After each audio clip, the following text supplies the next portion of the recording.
ഹരിശ്രീ ഗണപതയേ നമ. അവിഘ്നമസ്തു.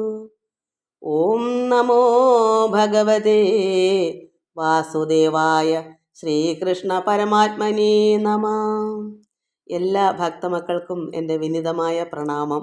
സർവ്വപേർക്കും ആയുരാരോഗ്യവും സമാധാനവും ശാന്തിയും എല്ലാ ദൈവകൃപയും ഉണ്ടാകണമെന്ന് പ്രാർത്ഥിക്കുന്നു. ഓം ലോകാ സമസ്ത സുഖിനോ ഭവന്തു. നമുക്ക് നാരായണീയം ദശകം 73 മധുരാപുരി യാത്രയാണ് വായിച്ചുകൊണ്ടിരിക്കുന്നത്.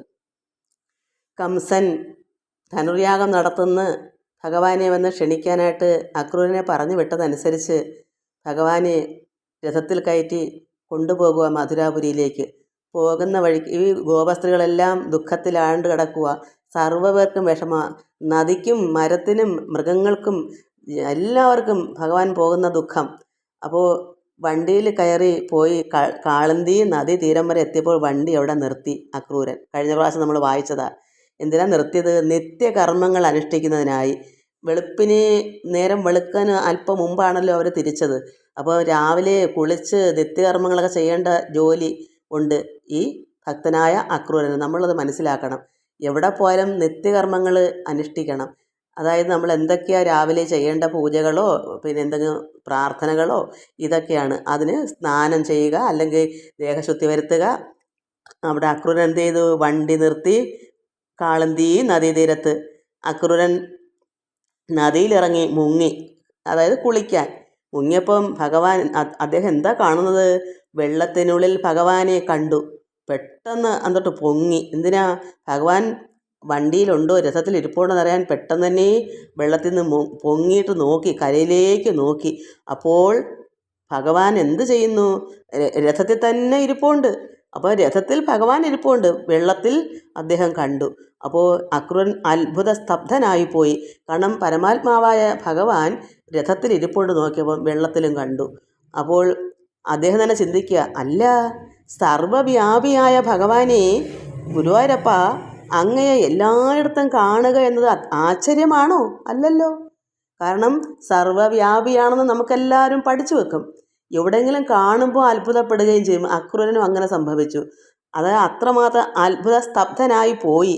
എന്നിട്ട് ചിന്തിച്ചു, ഭഗവാൻ അല്ല, ഭഗവാൻ സർവ്വവ്യാപിയല്ലേ, അങ്ങനെയുള്ള ഭഗവാനെ എല്ലായിടത്തും കാണുക എന്നത് ആശ്ചര്യമാണോ? അല്ലല്ലോ. അപ്പം ഭഗവാനെ തന്നെയാണ് രഥത്തിലും വെള്ളത്തിലും കണ്ടതെന്ന് അദ്ദേഹം ഉറച്ചു. അതാണ് നമ്മൾ കഴിഞ്ഞ പ്രാവശ്യം വായിച്ചത്. നമുക്കിനി 8ാമത്തെ ശ്ലോകം വായിക്കാം. ശ്ലോകം 8. പുനർയേഷ നിമജ്യ പുണ്യശാലി പുരുഷം ത്വാം പരമം ഭുജംഗഭോഗേ അരികമ്പു ഗദാംബുജൈ സ്ഫുരന്തം സുരസിദ്ധൗഖപരീതം ആലുലോകേ. പുനരേഷ നിമജ്യ പുണ്യശാലി പുരുഷം ത്വാം പരമം ഭുജംഗഭോഗേ അരികമ്പു ഗദാംബുജൈ സ്ഫുരന്തം സുരസിദ്ധൗഖപരീതം ആലുലോകേ. അപ്പോൾ അദ്ദേഹം വെള്ളത്തിൽ നിന്ന് പെട്ടെന്ന് പൊങ്ങി നോക്കാൻ ഭഗവാൻ രഥത്തിൽ ഇരിപ്പുണ്ട്. അങ്ങനെ പുണ്യശാലിയായ അക്രൂരൻ വീണ്ടും വെള്ളത്തിൽ മുങ്ങി. കാരണം കുളിക്കുമല്ലയോ. അപ്പോൾ ആദ്യമേ മുങ്ങിയപ്പോൾ ഭഗവാനെ അതിൽ കണ്ടു. പെട്ടെന്ന് പൊങ്ങിയിട്ട് കരയ്ക്ക് നോക്കി ഭഗവാൻ അപ്പോൾ രഥത്തിൽ ഇരിപ്പുണ്ട്. വീണ്ടും ഇദ്ദേഹം എന്ത് ചെയ്തു? വെള്ളത്തിൽ മുങ്ങി. അപ്പോൾ സാക്ഷാൽ അനന്തശായിയായ ഭഗവാനെ കണ്ടു. എന്താ അനന്തശായി?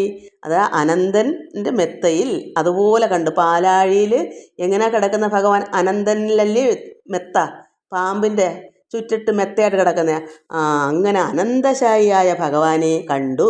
അപ്പം വീണ്ടും ഭഗവാനെ അദ്ദേഹം കണ്ടു. അനന്തനാകുന്ന പള്ളിമെത്തയിൽ ചക്ര ശംഖ ഗദ പത്മധാരിയും ചതുർഭുജനുമായ 4 കൈകളോടും ആ ഓരോ കൈയിലും ശംഖ് ചക്ര ഗദ പങ്കജം അങ്ങനെയുള്ള ആ 4 കൈകളിലും ഇതൊക്കെ ധരിച്ചും കൊണ്ട് വിഷ്ണുദേവനെ ഭംഗിയായി കണ്ടു അദ്ദേഹം. അങ്ങനെ അക്രൂരൻ്റെ അഭിലാഷം സാക്ഷാത്കരിച്ചു. എന്നുവെച്ചാൽ ഭഗവാൻ കൂടെ ഉണ്ടല്ലോ കൃഷ്ണൻ. പക്ഷെ കണ്ടതെങ്ങനെയാണ്? വിശ്വരൂപമായിട്ടാണ് കണ്ടത്. ഭഗവാൻ കൂടെ കൊണ്ടുപോകുന്നുണ്ട്. പക്ഷേ ആ പരമാത്മാവ് എങ്ങനെയാണ് യഥാർത്ഥത്തിൽ ഏത് രൂപമാ? 4 കൈകളോടും ചക്രവും ശംഖും ഗദയും പങ്കജവും ഒക്കെ ഉള്ള കൈകളോട് കൂടിയ അതും എവിടെയാ? പാലാഴിലെ മെത്ത, അനന്തശയനായിട്ട് കിടക്കുവാണ്. അങ്ങനെയുള്ള രീതിയിലാണ് കാണുന്നത്. അതാണ് യഥാർത്ഥ വിശ്വരൂപം. പരമാത്മാവ് അങ്ങനെയാണ് ഈശ്വരൻ കണ്ണൻ കൃഷ്ണൻ കാണിച്ചു കൊടുത്തതാ. എന്താ? അത്ര ഭക്തനായതുകൊണ്ടാണ്. അങ്ങനെയുള്ള ഭക്തന്മാർക്ക് ഏത് വിധേനയെങ്കിലും പരമാത്മാവ് അല്പം കാണിക്കാതിരിക്കത്തില്ല. അതുള്ള എത്രയോ ഭക്തന്മാർക്ക് അനുഭവം. എന്നെ ഒരു മകൾ വിളിച്ച് പറഞ്ഞു, വിദേശത്ത് താമസിക്കുന്ന സമയത്ത് ഇതുപോലെ അത്രമാത്രം വിഷമം പിടിച്ചൊരു സമയമായിരുന്നു. എപ്പോഴും കൃഷ്ണാന്ന് പറഞ്ഞ് കരഞ്ഞും പറഞ്ഞു ഒരിക്കൽ ദുഃഖാവസ്ഥയായിരുന്നു. അപ്പോൾ നല്ലൊരു പശുക്കുട്ടി ഇങ്ങനെ ചാടി വരുന്ന കുഞ്ഞൊരു കൃഷ്ണൻ ഇങ്ങനെ മായ കൊണ്ട് മറഞ്ഞങ്ങ് പോകുന്നത് പോലെ. എങ്ങനെയെങ്കിലും നമുക്കൊരു സമാധാനത്തിനെങ്കിലും ഭഗവാൻ അങ്ങനെയാണ്. അത്ര ഭക്തി വേണം. ആ ഭക്തിയാണ് ഭഗവാൻ നോക്കുന്നത്. ഇവിടെ അക്രൂരന് അത്രമാത്രം ശുദ്ധ ഹൃദയത്തോടെ ഭക്തിയാണ്. അതുകൊണ്ട് ഭഗവാൻ എന്ത് ചെയ്തു? അദ്ദേഹം വെള്ളത്തിലിറങ്ങിയപ്പോൾ പരമാത്മാവ് പാലാഴിലാണല്ലോ, അവിടെയും വെള്ളമാണല്ലോ, ഇവിടെയും നദിയിൽ കാളുന്തി നദിയിൽ ഇറങ്ങിയപ്പോൾ ഭഗവാൻ അതുപോലെ ഇദ്ദേഹത്തിനെ കാണിച്ചു. അപ്പോൾ അക്രൂരൻ എങ്ങനെയാ അഭിലാഷം സാക്ഷാത്കരിച്ചു. അപ്പോൾ അദ്ദേഹത്തിൻ്റെ ഉള്ളിലെ കൃഷ്ണനോടുള്ള ആ ഒരു ഭക്തി സാക്ഷാത്കരിക്കുക വെച്ചാൽ സാക്ഷാത്കാരം നേടുക എന്ന് പറയുന്നത് ഇങ്ങനെയാണ്. അതുകൊണ്ട് അദ്ദേഹത്തിന് ഇനി കാണേണ്ട കാര്യമില്ല. പിന്നെ ആ അനുഭൂതി മാത്രം മതി. ഒരു വട്ടം കണ്ടാൽ മതി. പിന്നെ അതങ്ങനെ നുകർന്നുകർന്ന് അതൊരു ആനന്ദ ലഹരിയാണ്. അത് നമുക്കൊരു 9ാമത്തെ ശ്ലോകത്തിൽ വായിക്കാം. ശ്ലോകം 9. സതദാ പരമാത്മസൗഖ്യസിന്ധൗ വിനിമഗ്ന പ്രണുവൻ പ്രകാരഭേദൈ അവിലോക്യ പുനശ്ച ഹർഷസിന്ധൂർ അനുവൃത്യ പുളകാവൃതോ യയൗ ത്വാം. സതദാ പരമാത്മസൗഖ്യസിന്ധൗ വിനിമഗ്ന പ്രണുവൻ പ്രകാരഭേദൈ അവിലോക്യ പുനശ്ച ഹർഷസിന്ധൂർ അനുവൃത്യ പുളകാവൃതോ യയൗ ത്വാം. അക്രൂരൻ ജലത്തിനുള്ളിൽ വൈകുണ്ഠനാഥനായ ഭഗവാനെ കണ്ടപ്പോൾ ബ്രഹ്മാനന്ദ സാഗരത്തിൽ ആറാടിക്കൊണ്ട് ഭഗവാനെ പല പ്രകാരത്തിലും സ്തുതിച്ചു. ഭഗവാനെ കണ്ട ഒരു ആനന്ദം എന്താ? ബ്രഹ്മാനന്ദ സാഗരമാണ്. ആ സമുദ്രം പോലെ ആനന്ദ ലഹരിയിലിരിക്കുന്ന അങ്ങനെ ഭഗവാനെ കണ്ടുകൊണ്ട് എന്തൊക്കെയോ പല പ്രകാരത്തിൽ എന്തൊക്കെ സ്തുതിക്കാം. ആ ഒരു സ്തുതി അങ്ങ് നടത്തി. 1ാമത്തെ കാര്യം, അദ്ദേഹം വെള്ളത്തിൽ സ്നാനം ചെയ്തത് തന്നെ എന്തിനാ?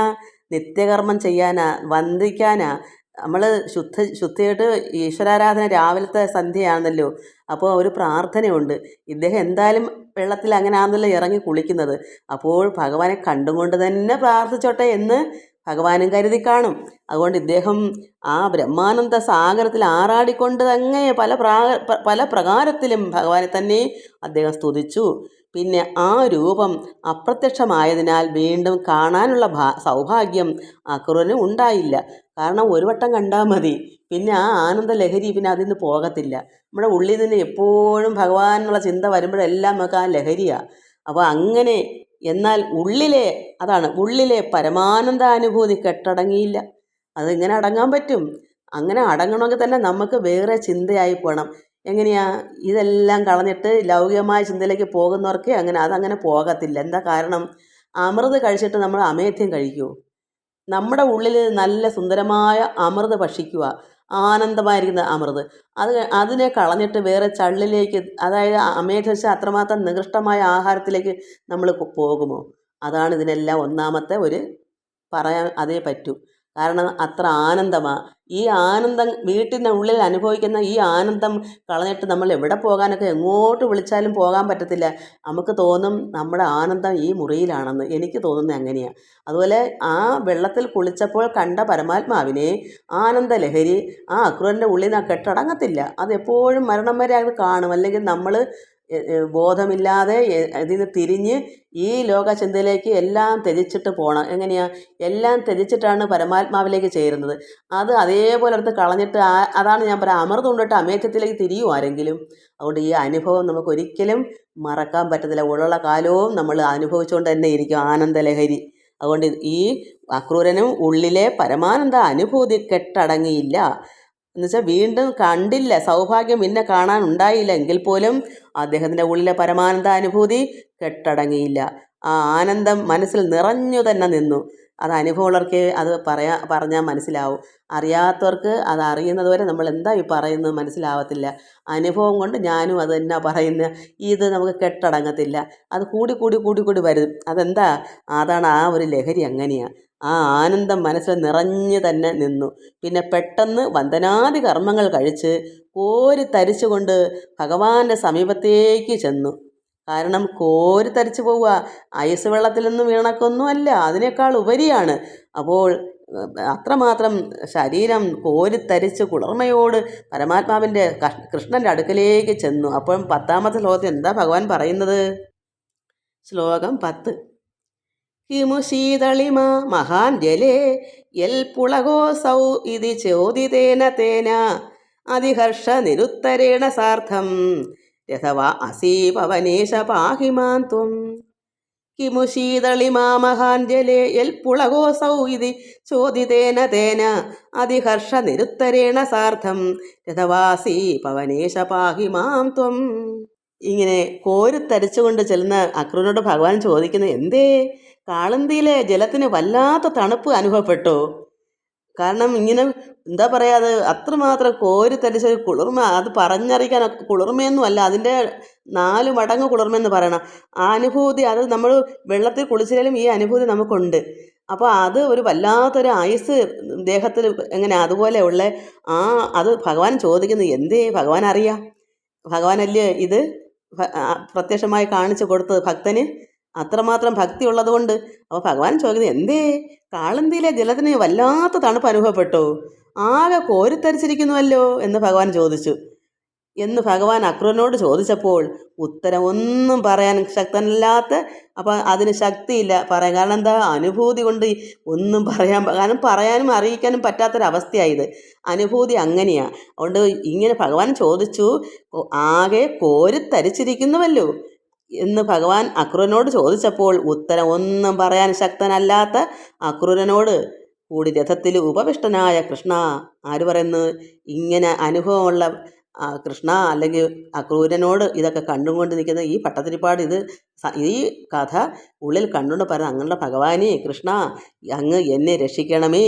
കാരണം ഇങ്ങനെ ഭക്തനോട് കാണിക്കുന്ന ആ ഒരു ഭഗവാന്റെ ഒരു എന്താ പറയുക, ഒരു കടാക്ഷം, ആ സ്നേഹം, ഭക്തിയുള്ള ഭക്തനോട് കാണിക്കുന്ന ഒരു സ്നേഹം, അത് കണ്ടിട്ട് ഭട്ടത്തിരിപ്പാട്, ഭഗവാനെ അങ്ങനെയുള്ള പരമാത്മാവേ എന്നെ രക്ഷിക്കണമേ. നമുക്കും പറയാം, ഭഗവാനെ ഇങ്ങനെല്ലാം നമ്മൾ വായിക്കുന്നു. ഭഗവാൻ അക്രൂരനെ കാണിച്ചു കൊടുത്തു. ഇങ്ങനെ ആർക്കെല്ലാം പ്രത്യക്ഷമായി നമുക്കും ഭഗവാൻ അങ്ങനെ കാണുന്നു. എനിക്കും ചെയ്തു തരണേ ഭഗവാനെ, എനിക്കും എന്നെയും രക്ഷിക്കണമേ.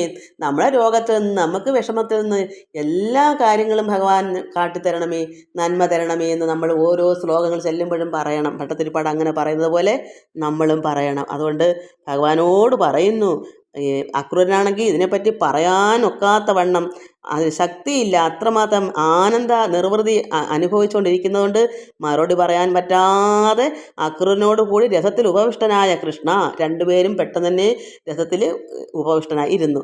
അത് കൃഷ്ണനോടൊപ്പം ഇദ്ദേഹം കയറിയിരുന്നു. അങ്ങനെയുള്ള ഭഗവാനെ എന്നെ രക്ഷിക്കണമേ. ദിവ്യ ദർശനം കൊണ്ടുണ്ടായ ആനന്ദാനുഭൂതിയാണ് കോരിത്തരിക്കാൻ കാരണം.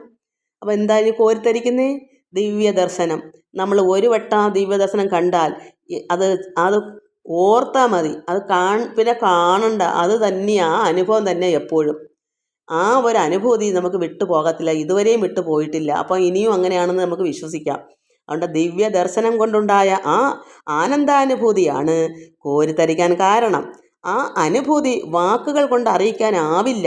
അത്രമാത്രം ആനന്ദം അനുഭവിച്ചാൽ അതെങ്ങനെ പറഞ്ഞ് മനസ്സിലാക്കി കൊടുക്കാൻ നമുക്ക് ഇങ്ങനൊന്ന് പറയാനല്ലേ പറ്റൂ. കോരിത്തരിക്കുന്നു, എന്തു പറയാം, ഐസിലെ വെള്ളത്തിൽ മുങ്ങുന്നു, സമുദ്രത്തിൽ മുങ്ങിപ്പൊങ്ങുന്നു എന്നൊക്കെ അല്ലേ നമുക്ക് പറയാൻ പറ്റൂ. അതിനപ്പുറത്തേക്കുണ്ട് ആ അനുഭൂതിയെ പറ്റി വിവരണിക്കാൻ പറ്റുമോ? അനുഭവിച്ചറിയേണ്ട ഒരു കഥയാണ്. നമ്മളെല്ലാവരും അത് അനുഭവിക്കേണ്ടതാണ്. അത് നമുക്ക് പറഞ്ഞ് മറ്റുള്ളവരെ മനസ്സിലാക്കാൻ പറ്റാത്തൊരവസ്ഥയാണ്. അതുകൊണ്ട് ഇദ്ദേഹം ഒന്നും പറയാൻ പറ്റിയില്ല. അതാണ് അക്രൂരൻ ഉത്തരം പറയാതിരുന്നത്. അത് പറഞ്ഞറിയിക്കാൻ പറ്റാത്തൊരവസ്ഥയാണ്. ആ അനുഭൂതി നൽകിയ ഭഗവാനും അതറിയാം. പറഞ്ഞറിയിക്കാൻ ഒക്കാത്തത് കൊണ്ടാണ് അക്രൂരൻ പറയാത്തതെന്ന്. അനുഭവം നോക്കുമ്പോൾ കോരിത്തരിച്ചിരിക്കുന്നു. അപ്പോൾ ഭഗവാൻ അറിയാം ഇതാ സംഭവം, അത് പറയാൻ പറ്റുന്നതല്ല. അതുകൊണ്ട് ഭഗവാനും നിർബന്ധിച്ചില്ല. അതാണ് ഉത്തരം പറയിക്കാതെ ഭഗവാൻ രഥത്തിൽ കയറി ഇരുന്നത്. അതാണ് നമ്മൾ ഈ ശ്ലോകത്തിൽ. അപ്പം നമുക്കും ഇതുപോലെ ഒരു കോരിത്തരിപ്പൊക്കെ വേണ്ടേ മക്കളെ? ഭക്തി വർദ്ധിച്ചാലേ അത് നടക്കൂ. ഭഗവാനെ ദർശിക്കാനും ഭഗവാനെ സാക്ഷാത്കരിക്കാനും നമുക്കെല്ലാവർക്കും കഴിയും. അതിന് ഉറപ്പ് എനിക്ക് പറയാൻ പറ്റും. ഉറപ്പ് ഉള്ളവർക്ക് ഉറപ്പ് പറയാമല്ലോ. അതുകൊണ്ട് എല്ലാവർക്കും ഭക്തി വർദ്ധിക്കട്ടെ എന്ന് ഞാനും പ്രാർത്ഥിക്കുന്നു. ഓം ലോകാ സമസ്ത സുഖിനോ ഭവന്തു. സർവത്ര ഗോവിന്ദ നാമ സങ്കീർത്തനം. ഗോവിന്ദ ഗോവിന്ദ.